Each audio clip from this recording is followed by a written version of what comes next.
오늘은 출애굽기 26장 말씀 보고자 합니다. 출애굽기 26장 우리가 앞부분을 좀 같이 읽겠습니다.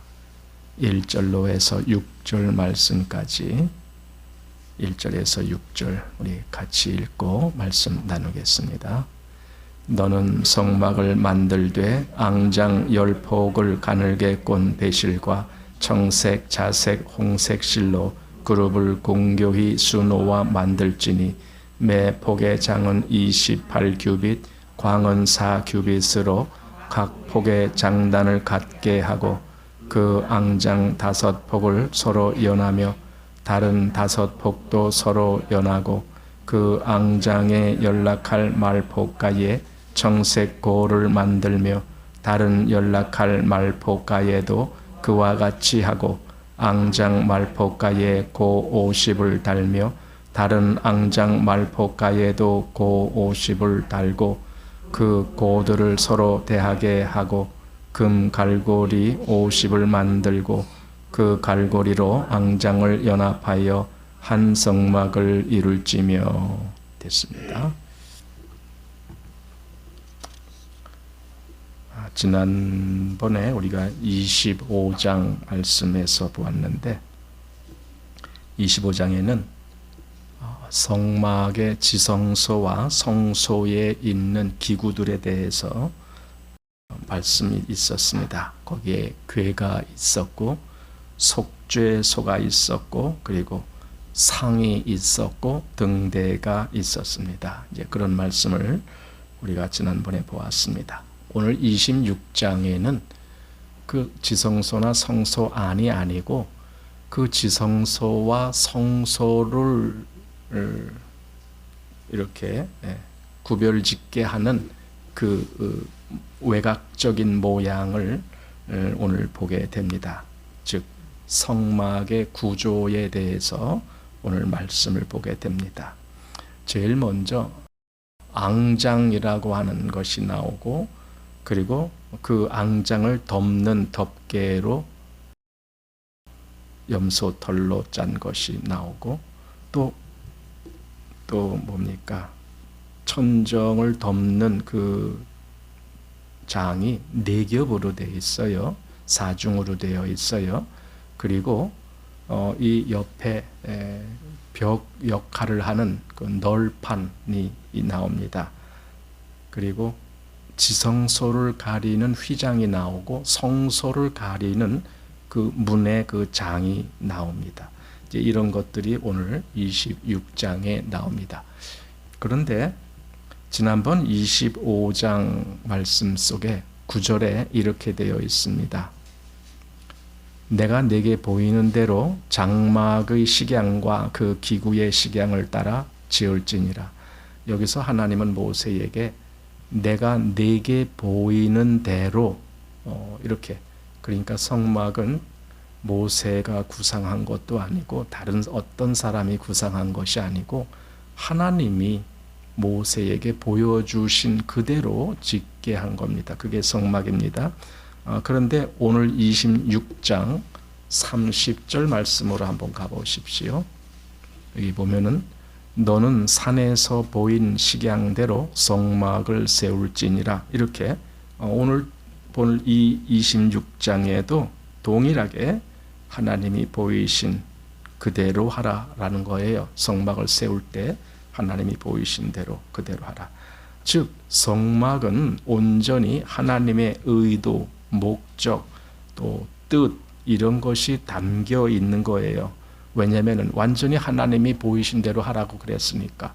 그래서 거기에는 사람의 뜻이 포함될 수가 없어요. 사람의 목적이 포함될 수가 없어요. 온전히 하나님의 뜻이 세워지는 것이 성막입니다. 자, 이제 26장을 이렇게 세분해 보면은 한 3부분 정도로 보게 되는데 처음에 1절에서 14절까지 그 천정을 덮는 앙장이 나오고 그 앙장을 덮는 또 계속 덮개가 나오고 있습니다. 그리고 15절에서 30절은 널판에 대한 말씀이 나오고 31절에서 37절에는 여기 이제 장이 나오는데 이건 휘장을 이야기하는 겁니다. 그래서 이런 말씀이 오늘 26장에 나오는 말씀입니다. 자, 오늘은 그래서 먼저 1절부터 좀 보고 싶습니다. 1절에서 14절 보면은 앙장과 그 덮개에 대해서 그걸 만들라고 말씀을 하고 있는 거예요. 자, 26장 1절 말씀 보십시오. 너는 성막을 만들되 앙장 10폭을 가늘게 꼰 배실과 청색, 자색, 홍색 실로 그룹을 공교히 수놓아 만들지니. 예. 제일 먼저 앙장이라고 말을 했는데 이 앙장이라는 뜻은요, 영어 버전을 보면은 그냥 커튼 이렇게 나오지만은 그건 오히려 의미가 더 축소된 느낌이 들어요. 우리말의 앙장, 이것이 더 좋은 번역 같아요. 그게 앙자가 무슨 앙이냐면은 우러러본다 그런 말이에요.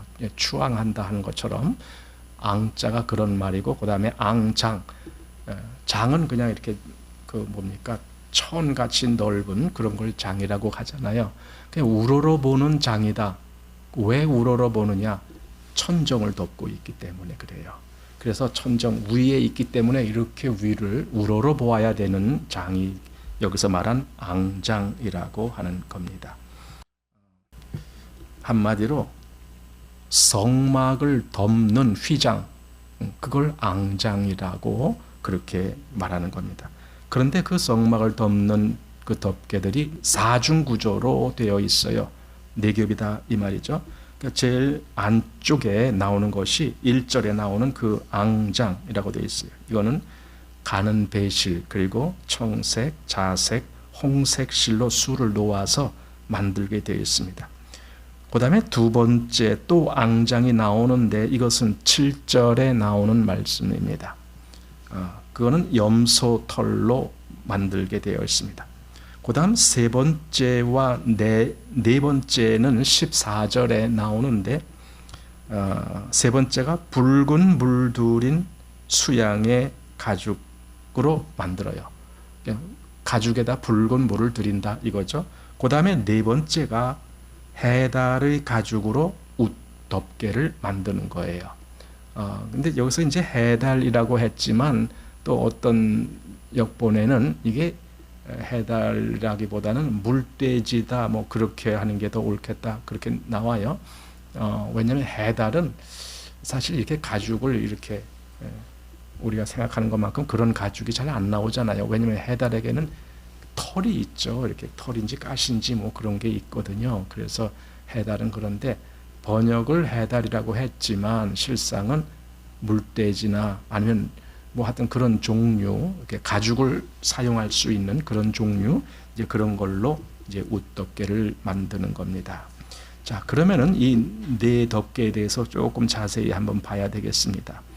이 첫 번째 앙장을 우리가 생각해 봐야 되는데, 이건 가늘게 꼰 배실을 먼저 말씀하고 있습니다. 가늘게 꼰 배실이라는 것은 이건 아주 색깔이 흰색으로 나와요. 가늘게 꼰 배실은.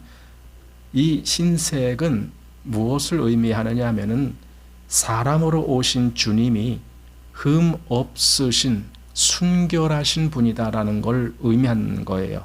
그에게는 어떤 흠도 없다. 그것이 하얀 천에 이제 비교해서 말씀할 수가 있어요. 그 다음에 청색실이 나옵니다. 청색은 하늘을 상징하는 거예요. 그것은 주님께서 하나님으로부터 오셨다라는 것을 의미해요. 그 다음 자색실이 나오는데, 자색이라는 것은 왕이 입는 옷이 자색이고 그래서 왕권을 상징하게 되어 있어요. 근데 주님이 왕으로 오셨다라는 걸 의미하는 거예요. 그 다음 홍색실이 나와요. 여러분, 홍색실은 붉은 피를 상징합니다. 주님께서 피 흘리시면서 고난을 겪으셨다라는 걸 이제 의미하는 거예요. 이렇게 네 가지 색깔이 우리 주님을 그대로 표현하고 있는 거예요. 그래서 우리가 이제 복음서를 보면은 사복음서가 나오잖아요. 마태복음은 다윗의 자손이라는 말부터 시작되어 그것은 왕권을 가지고 온다라는 뜻이에요. 그러니까 마태복음은 왕으로 오신 예수님을 얘기하는 거예요. 그 다음에 마가복음은 그 흰색을 이야기하는 거예요. 흠 없으신 주님.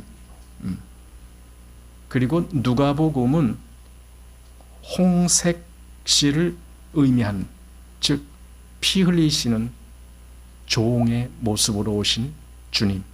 그리고 요한복음은 하나님이 오신 그 하나님 자신을 의미하는 청색실을 의미한다. 이렇게 보게 돼요. 그래서 네 복음서가 여기 네 가지 색깔의 그 모양과 연결이 돼서 우리가 생각해 볼 수가 있어요. 자, 이걸 좀 더 자세히 봅시다. 흰색에 대해서 한번 볼게요. 가는 배실로 짰다라고 하는 것은 그만큼 고운 실이다라는 거죠. 가는 거니까. 그리고 그것이 아주 하얀 색깔로 그렇게 됐다. 그건 곧 주님께서 어떠한 죄의 영향이나 사단의 영향을 받지 아니하시는 순수한 분이시다라는 걸 보게 돼요. 예수님이 공생애를 시작하시려 할 때에 광야에서 40일간을 굶주리시고 시험하는 자에게 시험을 받으시잖아요. 그때 예수님은 조금도 흔들리지 않으셨어요. 예수님의 이 순결이 오염되지 않았어요. 또 율법에는요, 병든 자와 접촉을 하면은 건강한 자가 부정을 입게 돼요. 그 병든 자의 그 부정이 이 건강한 자에게까지 미치는 거예요.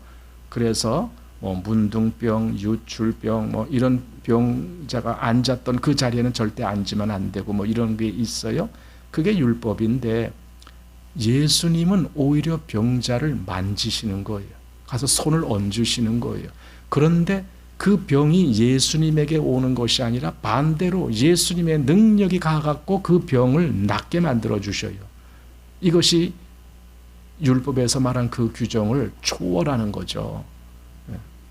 누가복음 4장 40절에 이렇게 나와 있어요. 해질 적에 각색 병으로 앓는 자 있는 사람들이 다 병인을 데리고 나오매 예수께서 일일이 그 위에 손을 얹으사 고치시니 그랬어요. 손을 얹으셨다고요. 그 병든 자를 만지셨다고요. 그런데 부정을 입은 것이 아니고 오히려 그들을 치료하시고 고치셨다 그 말입니다.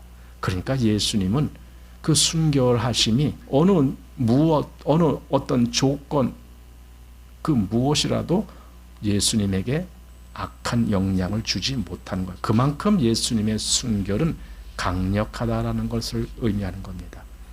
자, 그 다음에 이제 청색에 대해서 생각해 봅니다. 청색은 하늘색이 청색이거든요.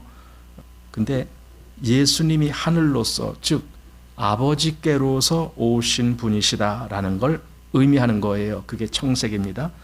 요한복음 3장 13절 말씀에 하늘에서 내려온 자 곧 인자 외에는 하늘에 올라간 자가 없느니라. 그러니까 인자는 하늘에서 내려왔다 이렇게 말씀한 거예요. 또 요한복음 3장 31절 말씀에 위로부터 오시는 이는 만물 위에 계시고 땅에서 난 이는 땅에 속하여 땅에 속한 것을 말하느니라. 하늘로서 오시는 이는 만물 위에 계시나니.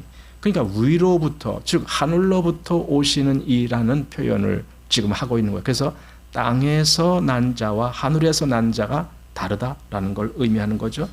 요한복음 8장 23절에 예수께서 가라사대 너희는 아래서 났고 나는 위에서 났으며 너희는 이 세상에 속하였고 나는 이 세상에 속하지 아니하였느니라 이거예요. 그러니까 예수님 스스로 계속 나는 위에서 났다 이걸 분명하게 말씀합니다. 그래서 요한복음 6장 38절 말씀에 내가 하늘로서 내려온 것은 내 뜻을 행하려 함이 아니요 나를 보내신 이의 뜻을 행하려 함이니라. 이렇게 말씀하시는 거예요. 내가 하늘로서 내려온 것, 분명히 예수님은 하늘로서 내려오셨다라는 걸 증거하는 자도 증거를 하고 예수님 스스로도 그 증거를 하셨다라는 겁니다. 바로 이것이 청색이 의미하는 그 의미대로 주님이 하늘로부터 오셨다, 즉 하나님께로부터 오셨다라는 걸 우리가 지금 보는 겁니다. 그 다음 이제 자색에 대해서 한번 생각해 보겠습니다.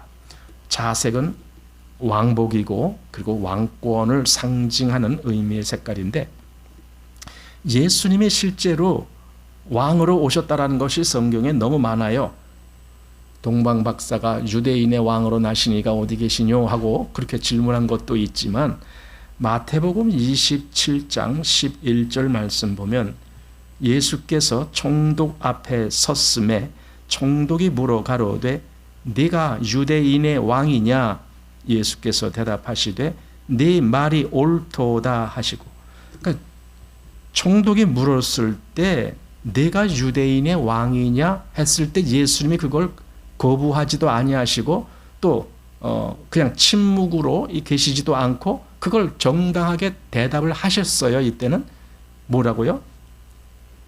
네 말이 옳도다. 그것은 곧 내가 유대인의 왕으로 왔노라, 그 말이거든요. 또 요한복음 19장 19절 거기 보면은 예수님이 십자가에 달리셨을 때의 모양입니다. 빌라도가 패를 써서 십자가 위에 붙이니 나사렛 예수 유대인의 왕이라 기록되었더라. 그러니까 예수님 스스로가 자신을 왕이라고 말하는 것 말고도 여기 지금 빌라도조차도 예수님을 재판한 자 아닙니까? 빌라도조차도 예수님을 유대인의 왕이라고 인정을 하는 거죠. 그래서 그 팻말을 거기다 써붙인 거죠.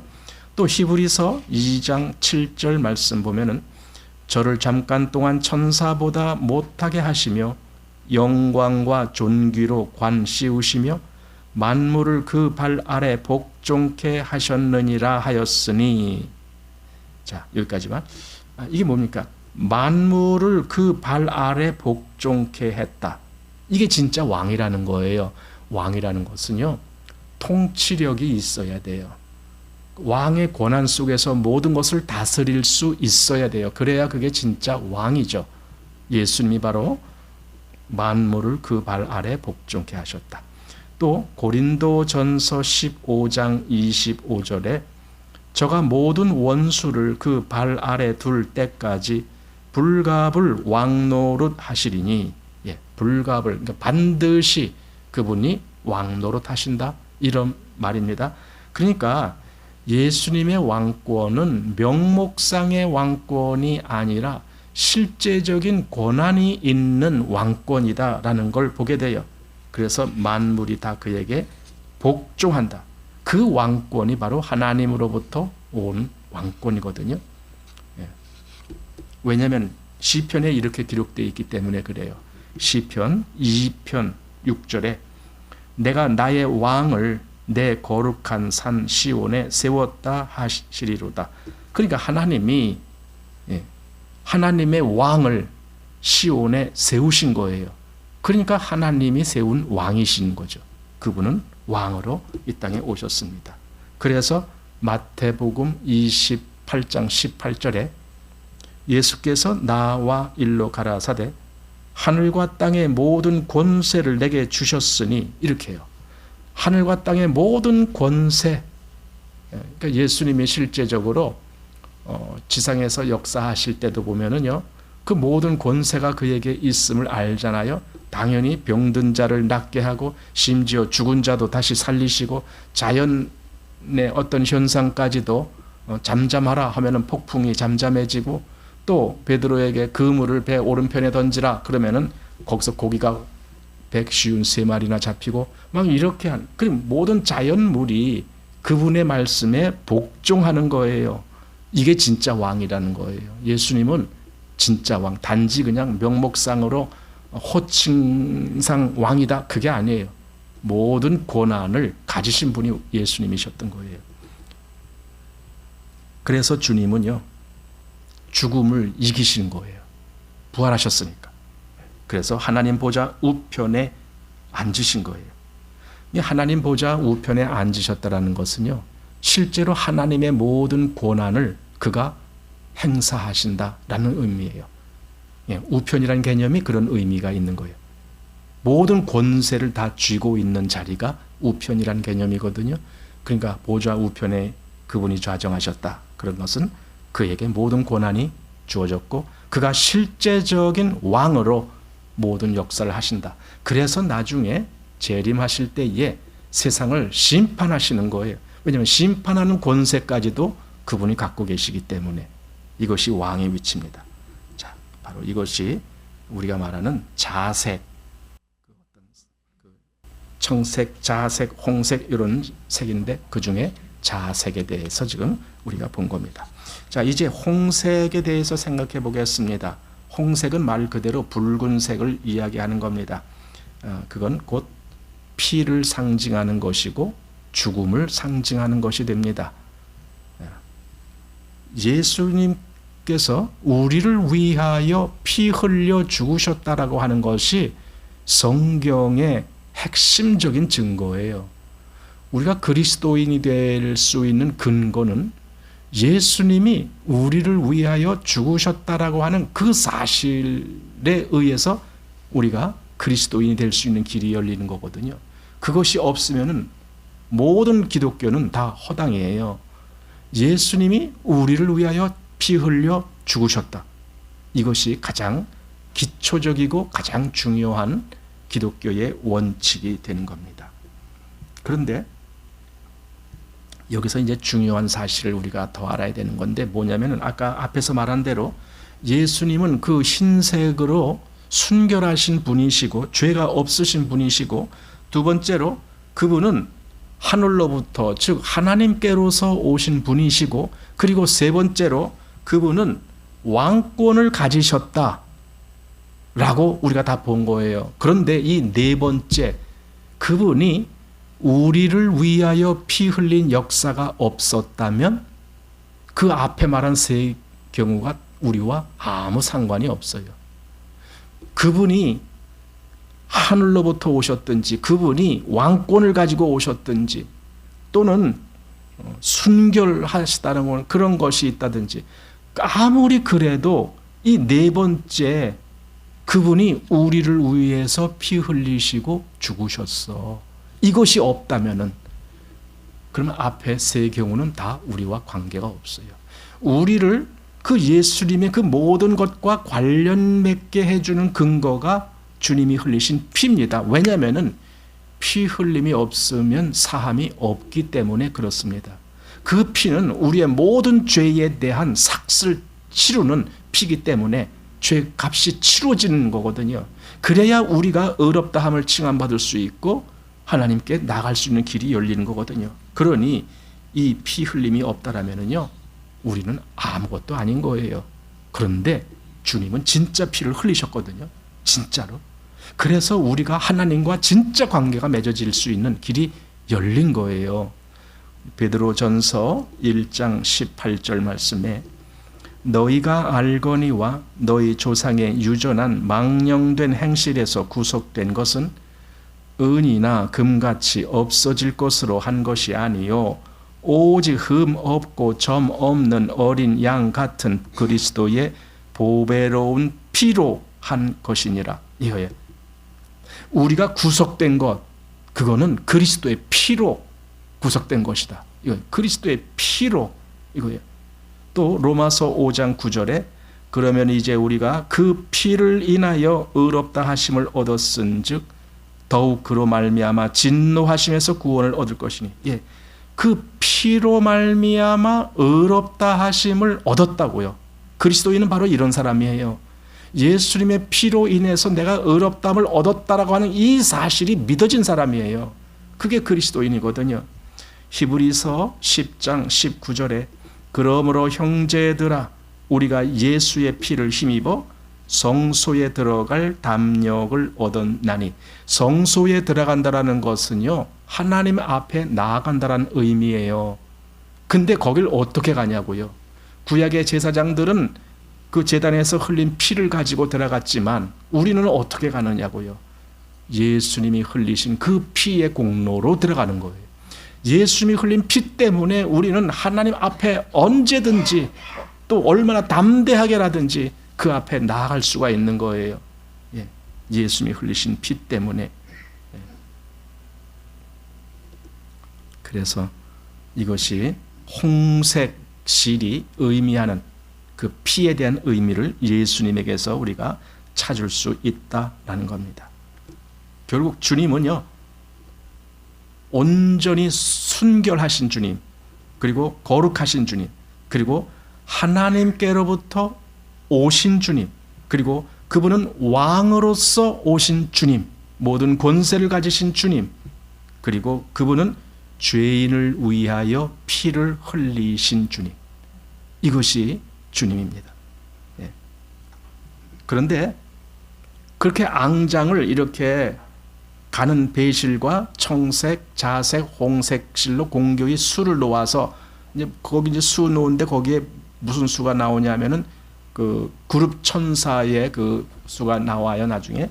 그렇게 해서 앙장을 만들었는데 두 번째 앙장이 또 나와요. 이 첫 번째 앙장을 덮어 그 위에서 이렇게 덮는 앙장이 나오는 거예요. 그래서 이 두 번째 앙장은 위에 덮으면은 첫 번째 앙장이 이 밖에서는 보이지 않아요. 왜냐면은요, 두 번째 앙장의 크기가 더 크기 때문에 그래요.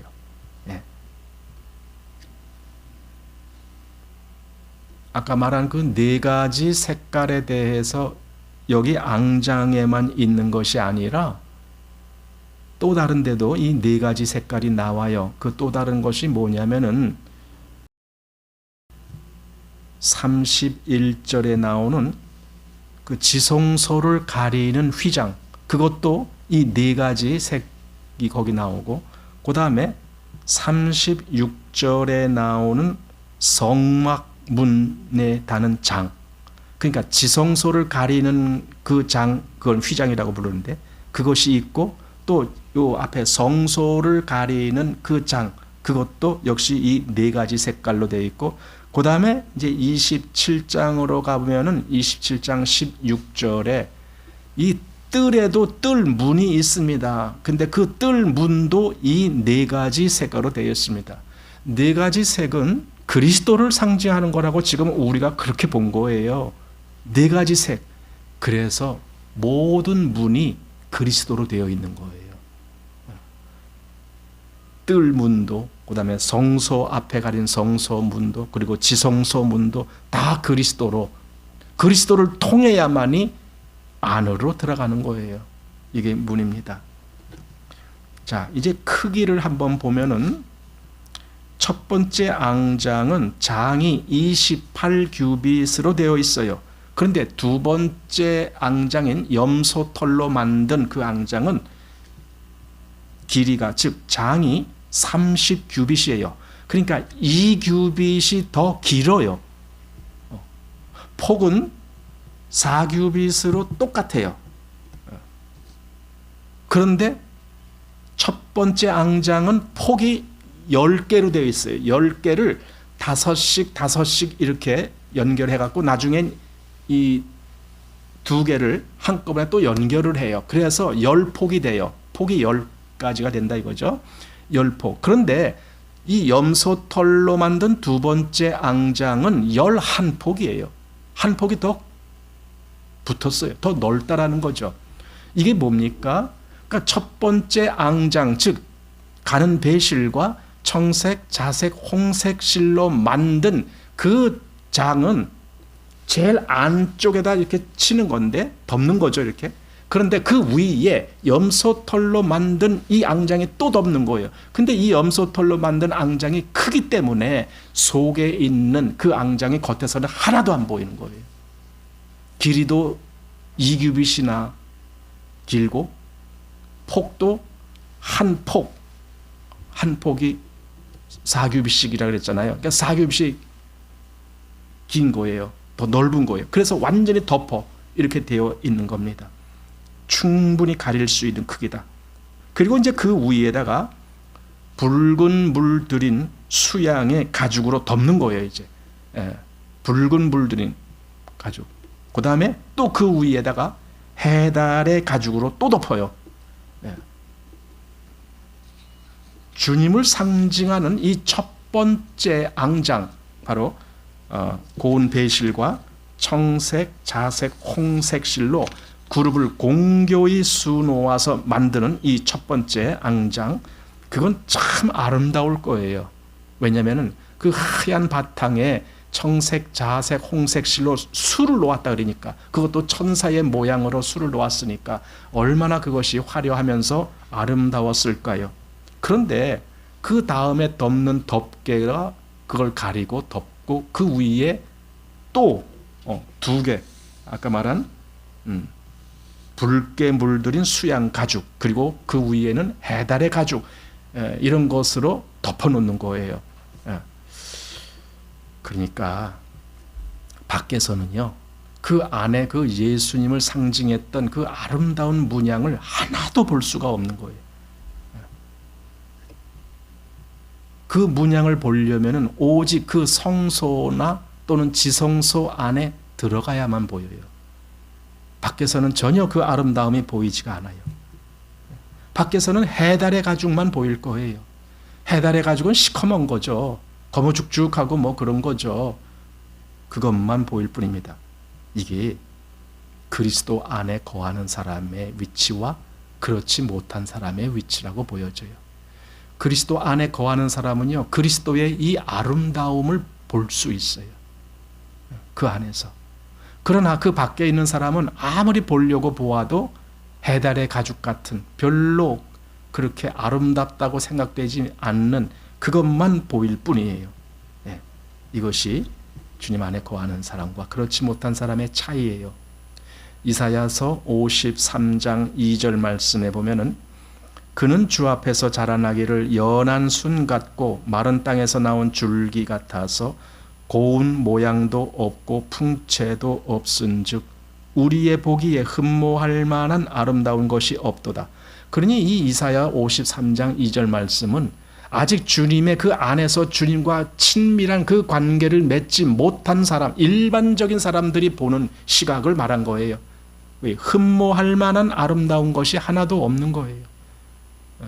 그 뭐 아름다워? 해달의 가죽으로 겉에 쭉 덮었는데 뭐가 아름다워요? 그냥 거무죽죽하죠. 옛날에 군대에 있을 때 그 텐트라는 게 있는데 군대 텐트가 다 그래요. 거무죽죽해요. 아름다운 색깔로 된 텐트는 없어요. 군대에는. 그 거무죽죽한 그 모습일 거라고 생각되집니다. 그런데 지금 주님이 그렇게 네 가지 색을 통해서 그 아름다움을 내재하고 있는 주님이신데, 그런데 성경은 놀랍게도 주님만 그렇게 아름다운 것이 아니라 그리스도인들도 이렇게 차이가 나는 거예요. 겉과 속이 차이가 나는 거예요. 고린도 후서 4장 16절 말씀이에요. 그러므로 우리가 낙심하지 아니하노니 겉사람은 후패하나 우리의 속은 날로 새롭도다. 이거죠. 겉사람은 후패한다란 말이 뭡니까? 점점 한마디로 썩어져 간다 이거예요. 우리의 육적인 겉모양이라든가 외형이라든가 뭐 또는 세상이 접하는 그런 위치라든가 여기는 전부 그런 후패하는 그러한 모양. 그런데 속에는 날로 새로움이 있는 거예요. 날로 새롭다. 신선함이 있는 거예요. 생기가 있는 거예요. 생명력이 있는 거예요. 이것이 그리스도인의 겉과 그리고 속의 차이예요. 예수님이 그러셨던 것처럼 겉에서 보면 그저 해달의 가죽처럼 보였지만 그 속에서 보면 거기 그 아름다운 문양이 거기 수놓아져 있는 것을 보는 것처럼 그리스도인도 마찬가지다. 아가서에 보면은 그 술람미 여자가 나오는데 술람미 여자가 이런 말을 해요. 아가서 1장 5절입니다. 예루살렘 여자들아 내가 비록 거무나 아름다우니 게다리 장막 같을지라도 솔로몬의 휘장과도 같구나. 이게 두 가지를 다 얘기한 거예요. 그게 뭐냐면 겉모양은 게달의 장막 같이, 게달의 장막이라는 것은 당시에 유목민들이 사용하는 장막인데 유목민들은 그 장막을 특별히 여기 게달의 장막이라고 한 그 장막을 그 검은색 염소털로 만든다 그래요. 그게 계달의 장막이래요. 그러니까 그 장막 자체가 거무스름하게 이제 그렇게 보이겠죠. 그 겉모양이 그렇다. 지금 이 술람이 여자가 그러는 거예요. 내가 비록 거무나 이거예요. 내가 비록 거무나 아름답다. 그래서 계달의 장막 같을지라도 겉모양이 계달 장막같이 거무스름하지만 그 속에는 솔로몬의 휘장과도 같구나. 그만큼 화려하고 아름다움이 그 속에 내재되어 있다라는 겁니다. 한마디로 겉모양은 볼품없어요. 예, 그리스도인들도 그래요. 그리스도인들 겉모양이 뭐 있습니까? 정말 볼품없어요. 세상에서 아무것도 아닌 것 같아요. 사도는 그걸 만물의 찢기와 같다라고 말했어요. 그게 그리스도인이에요. 그리스도인이 세상에 어떤 뭐 다른 사람과 경쟁을 해서 내가 이깁니다. 뭐 그러나요? 그거 아니에요. 그런 걸 우리는 마음에 두지도 않아요. 그러니까 세상이 보는 그러한 관점에서의 그리스도인은 그야말로 형편없어요. 아무것도 아니에요. 그러나 그 그리스도인 내면을 누가 알겠느냐 이거예요. 세상 사람들이 그걸 알 수가 있나요? 그 내면에 주님으로 더불어 나누는 그 친교가 있고 거기에 그 아름다운 주님과의 교통이 있음을 그걸 누가 알겠느냐 이거죠. 그리스도인은 분명히 이것이 있는 거예요. 주님 안에 거하는 사람들의 모습이 그렇다라는 겁니다. 자, 이제 출애굽기 26장 15절 말씀 보겠습니다. 15절에서 17절 같이 읽겠습니다. 너는 조각목으로 성막을 위하여 널판을 만들어 세우되 각 판의 장은 10규빗, 광은 1규빗 반으로 하고 각 판에 2촉씩 내어 서로 연하게 하되 너는 성막 널판을 다 그와 같이 하라. 예, 널판은 일종의 벽이 되는 거예요. 벽. 양옆에 벽이 있고 저 뒤편에도 벽이 있고 그리고 이제 그 모퉁이의 기둥 또 이 뭐 출입문에도 기둥 이렇게 이런 것들이 다 그 널판 이런 것들로 하는데 널판이 남편에도 20 또 북편에도 20 이렇게 20판때기씩 이렇게 돼 있어요. 또 성막 뒤에 서편에는 널판이 6개가 거기 나와요. 자, 그런데 지금 17절에 있는 말씀 각 판에 2촉씩 내어 서로 연하게 하되 이게 뭐냐면은요. 촉이라는 것은 뭔가 이렇게 톡 튀어나온 거고 그 튀어나온 것이 그 옆에 있는 널판이랑 마주치려면 그 옆에 있는 널판은 그만큼 또 쏙 들어가야 되겠죠. 그래서 싹 끼우면은 이게 딱 들어맞는 거. 이게 이제 촉이라고 하는 건데 그래서 서로 연하게 연한단 말은 서로 이렇게 붙어 있게 그렇게 만든다 그 말입니다. 그런데요, 그게 다가 아니에요. 여기 26절 말씀을 보시면은 너는 조각목으로 띠를 만들지니 성막 2편 널판을 위하여 5이요 성막 저편 널판을 위하여 5이요 성막 뒤 곧 서편 널판을 위하여 5이며 널판 가운데에 있는 중간 띠는 이 끝에서 저 끝에 미치게 하고 여기 아까 앞에서는 촉이 있어서 서로 연하게 이렇게 연결되고 딱 고정되는데 그게 다 가지고 거기다 또 여기 띠라는 것이 띠라는 것이 쫙 이렇게 있어서 이 널판들이 이렇게 세워졌을 때 널판들을 하나로 딱 이렇게 고정시키는 그 역할을 하는 거야. 그러니까 촉에 의해서도 서로 이렇게 연하게 딱 고정됐는데 거기다가 띠까지 붙었으면은 이 널판은 아주 튼튼하게 조금 더 흔들리거나 조금 더 이렇게 사이가 뜨거나 그럴 수 없이 완벽하게 그렇게 조직이 된다 이거입니다. 그런데 이 널판이 조각목으로 만든다 그래요.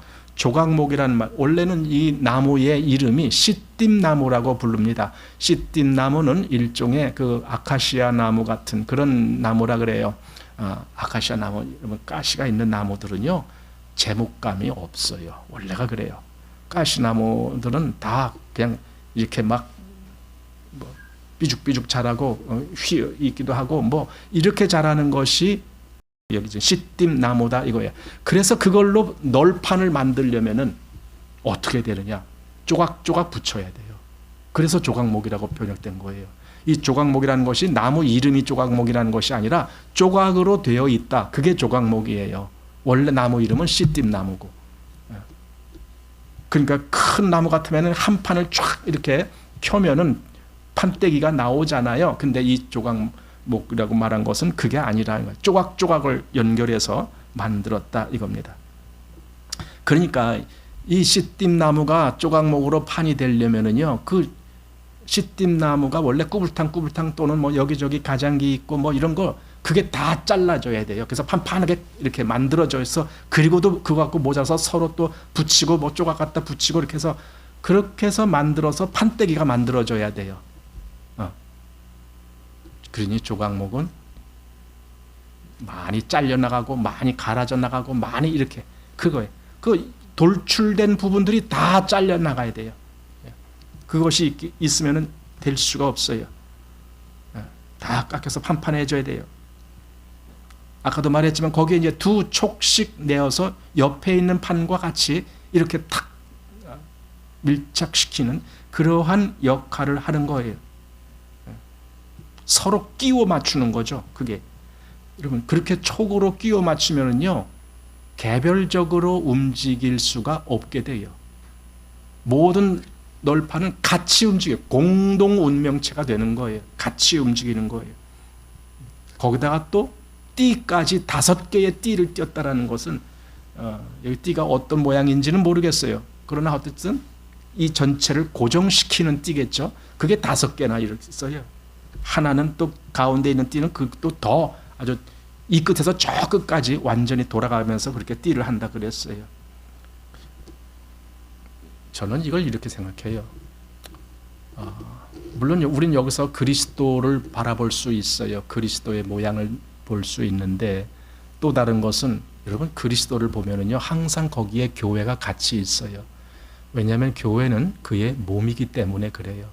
지금 성막을 우리는 그리스도의 모습으로 보지만 거기에 교회가 같이 있는 거예요.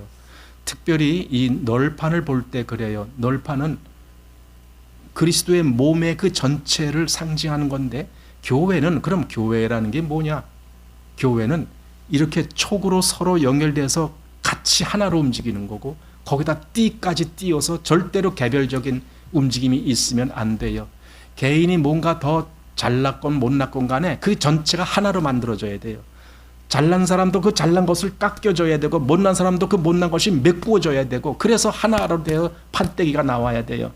그래야만이 성막의 그 옆에 또 뒤에 이런 기둥 역할, 또 벽 역할, 이런 걸 할 수가 있어요. 그게 여기 널판들이 지금 보여주고 있는 모습입니다.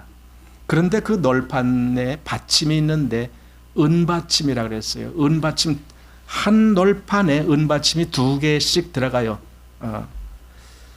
근데 그 은받침은요, 생명의 속전으로 주어진 그 돈, 그게 은전이겠죠. 그 은전을 녹여서 은받침으로 만든 거예요. 옛날에는 돈이 다 이렇게 동으로 된 것도 있고, 은으로 된 것도 있고, 금으로 된 것도 있고 그래요. 이게 돈이 실제로 거기에 기록된 글자 수에 대해서만 가치가 있는 것이 아니라 그 돈의 무게, 이것이 금이다. 그럼 금 1달란트다. 그러면 실제로 돈이 금 1달란트라면은 그 무게가 1달란트가 되는 거예요. 이것이 그 당시의 돈인데, 여기 출애굽기 30장 13절 말씀을 좀 보겠습니다. 출애굽기 30장 13절, 무릇 계수 중에 드는 자마다 성소의 세겔대로 반세겔을 낼지니 한 세겔은 20게라라. 그 반세겔을 여호와께 드릴지며. 그 성전세라는 걸 우리 알고 있잖아요. 반세겔 내는 거예요. 그걸 여기 지금 그렇게 말하고 있습니다. 그래서 14절, 무릇 계수 중에 드는 자 곧 20세 이상 된 자가 여호와께 드리되 너희의 생명을 속하기 위하여 여호와께 드릴 때에 부자라고 반세겔에서 더 내지 말고 가난한 자라고 덜 내지 말지며. 이거예요. 그러니까 모든 사람이 똑같이 반세겔을 내는 것, 그게 생명의 속전, 즉 생명을 속하기 위하여서 상징적으로 내는 돈, 그게 생명의 속전이라는 거예요. 자, 그런데 그 다음 출애굽기 38장으로 한번 가보셔요. 38장 26절 말씀 봅니다. 조사를 받은 자가 20세 이상으로 60만 3,550명인 즉 성소의 세겔대로 매인에게 은 한 배가 곧 반 세겔씩이라. 은 100달란트로 성소의 판장 받침과 문장 기둥 받침 합 100을 부어 만들었으니 매 받침에 한 달란트씩 합 100달란트요. 이렇게 되어 있습니다. 이게 무슨 말씀입니까? 그 성소의 판장 받침을 바로 이 생명의 속전을 가지고 그걸 녹여서 여기 성소의 판장 받침 또 문장 기둥 받침 그걸 만들었다는 거예요. 그러니까 그 밑에 들어간 것이 뭐냐? 생명의 속전이라는 거예요. 그 은받침이 생명의 속전이 저 밑에 있구나. 즉 그리스도로 말미암아 생명을 속함 받은 그 사실의 근거가 돼서 이것이 세워져야 되는 거예요. 교회는요 아무나 교회가 구성원이 되는 게 아니에요. 그래서 이 생명의 속전이 치러진 것처럼 분명하게 그리스도로 말미암아 생명의 구원을 받은 자만이 교회의 구성원이 되는 거예요. 실제로 교회에는 많은 사람들이 들락날락할 수는 있어요. 그러나 그것이 전부 교회는 아니에요. 교회는 반드시 그리스도의 이 생명으로 말미암아 분명하게 구속함을 입은 그들만이 판의 그 위치의 역할을 감당할 수가 있다라는 겁니다. 즉 우리에게 생명을 주신 그리스도 그 바탕 위에 세워지는 겁니다. 왜냐하면 그리스도가 자신을 속전으로 주셨기 때문에 그래요. 여기 디모데 전서 2장 6절 말씀에 그가 모든 사람을 위하여 자기를 속전으로 주셨으니 기약이 이르면 증거할 것이라. 자기를 속전으로 주셨대요. 구약에는 그 생명의 속전을 뭘로 했느냐? 돈으로 낸 거예요. 반세겔이라고 하는 돈으로 냈지만 지금 그 생명의 속전 말고 친히 그 자기 자신을 속전으로 드린 분이 계신데 그가 예수님이시고 그 예수님 바탕 위에 교회가 세워지는 거예요. 예. 이게 바로 널판이 세워지는 기초였다. 교회의 기초가 되고. 예. 그래서 우리 에베소서 2장 20절 말씀 봅니다. 여기 보면은 너희는 사도들과 선지자들이 터 위에 세우심을 입은 자라. 예. 사도들과 선지자들의 터 위에 세웠어요. 그런데 그다음 그리스도께서 친히 모퉁이 돌이 되셨느니라. 그러니까 가장 중요한 그 지지대는 모퉁이 돌이거든요. 그 모퉁이에 기둥이 세워지는 거니까. 근데 그리스도가 모퉁이 돌이 되셨다. 그리고 21절 그 안에서 건물마다 서로 연결하여 마치 그 널판들이 서로 촉으로 탁탁 연결되고 띠로 탁 묶여놓은 것과 같이 그렇게 건물마다 서로 연결하여 주 안에서 성전이 되어가고 너희도 성령 안에서 하나님의 거하실 처소가 되기 위하여 예수 안에서 함께 지어져 가느니라. 한마디로 성막이 이루어져 가는 거예요. 그게 교회예요. 교회. 사도와 선지자들의 터라는 것은 사도와 선지자들이 전한 하나님의 말씀, 즉 성경을 근거로 말씀한 거다라고 보게 돼요. 그래서 신구약 말씀에 기초해서 그 위에 교회는 세워집니다. 그 다음에 주님 안에서 건물마다 서로 연결하여 성전이 되어간다. 이게 교회다. 그러니까 널판은요 개별적으로 잘난 게 필요한 게 아니에요. 개별적으로 잘나면은요 그 널판 역할을 못해요. 거기에 다른 널판과 나란히 그렇게 딱 똑같이 그렇게 있어야 되는데 자기가 잘났는데 어떻게 거기 껴있어? 자기는 그냥 툭 튀어나가야지. 이렇게 되는 거예요. 그러니까 널판이 되질 못했어. 그냥 나무 통으로만 돼 있어. 그러면은 널판의 역할을 할 수가 없어요. 널판은 그 조각목으로 다 판때기가 다 고르게 골라져야 되고 모든 모난 것, 모든 뭐 돌출난 것, 모든 걸 다 잘라서 없애야 되고 깎아야 되고 그다음에 뭐 구멍 난 것 뭐 이런 그걸 다 또 메꿔야 되고 그래서 판을 이루어야 돼. 그게 널판이에요. 그게 교회고 그 판끼리 서로 또 연결이 되는 거예요. 하나로. 이게 왜 중요하느냐? 민수기 13장에 보면은 광야에서 이스라엘이 이제 가나안으로 가서 가데스 바네아라는 곳에서 이제 정탐꾼 12명을 보내잖아요. 그들이 정탐하고 돌아와서 하는 말이 10명이 우리 거기 못 갑니다. 거기 사람들이 다 힘이 많고 건물들은 아주 높고 성벽이 높고 장대하고 우리 절대로 못 갑니다. 우리는 메뚜기 같아요. 그러나 2명이 있었죠. 여호수아와 갈렙. 아닙니다. 우리 갑니다. 왜? 하나님이 그 땅을 우리에게 주셨습니다. 우리는 가서 차지할 수 있습니다. 여기서 둘로 갈라져요. 여호수아와 갈렙이라는 2사람 그리고 나머지 10사람 갈라져요. 누가 옳았어요? 여호수아와 갈렙이 옳았죠. 그러면 그때 여호수아와 갈렙이 어떻게 행동을 하나요?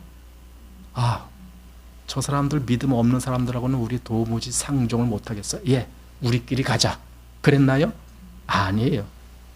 아무리 여호수아와 갈렙이 분명하게 자기들이 옳고 믿음 안에서 본 방향이 거기라고 해도 나머지 10사람들과 똑같이 움직여요. 똑같이 다시 광야로 되돌아가서 40년 동안을 또 헤매는 거예요. 같이. 왜 그래요? 이스라엘이 하나기 때문에.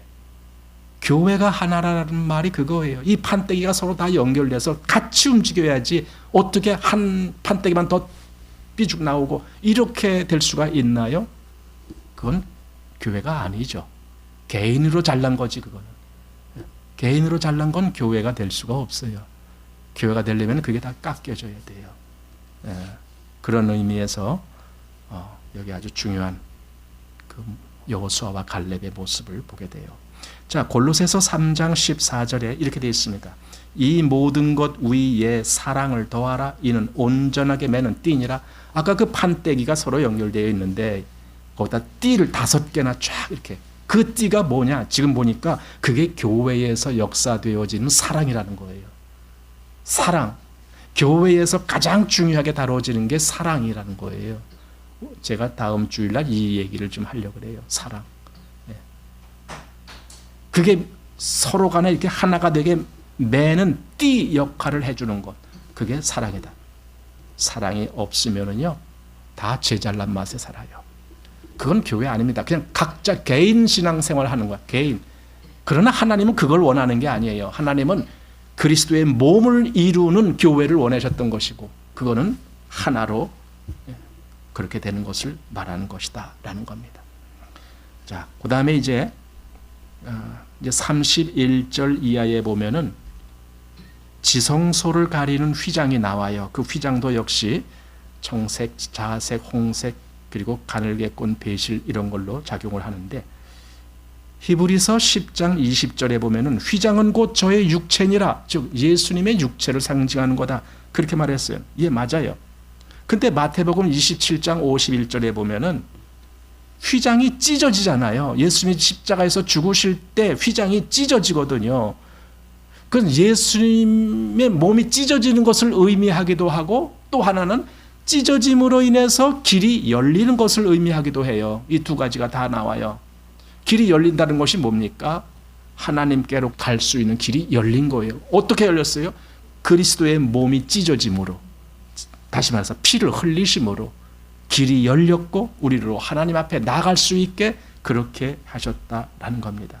그게 여기 지성소를 가리는 휘장이 나왔다라는 거고, 그 다음에 36절에는 성막 그 앞에 거기 성막 문의 장, 역시 그것도 청색, 자색, 홍색 그리고 가늘게 꼰 배실로 이루어집니다.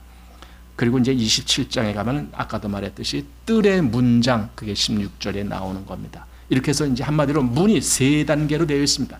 뜰문, 그다음에 성소문, 그걸 이제 성막문이라고도 말해요. 성소문, 그리고 지성소문, 이렇게. 제일 중요한 게 지성소예요. 거기는 진짜 아무나 못 들어가는 데니까. 근데 그게 찢어졌다는 거예요. 열렸다는 거예요. 어떻게? 그리스도의 죽으심으로 말미암아. 자, 그렇게 해서 오늘 이제 26장 마치겠습니다.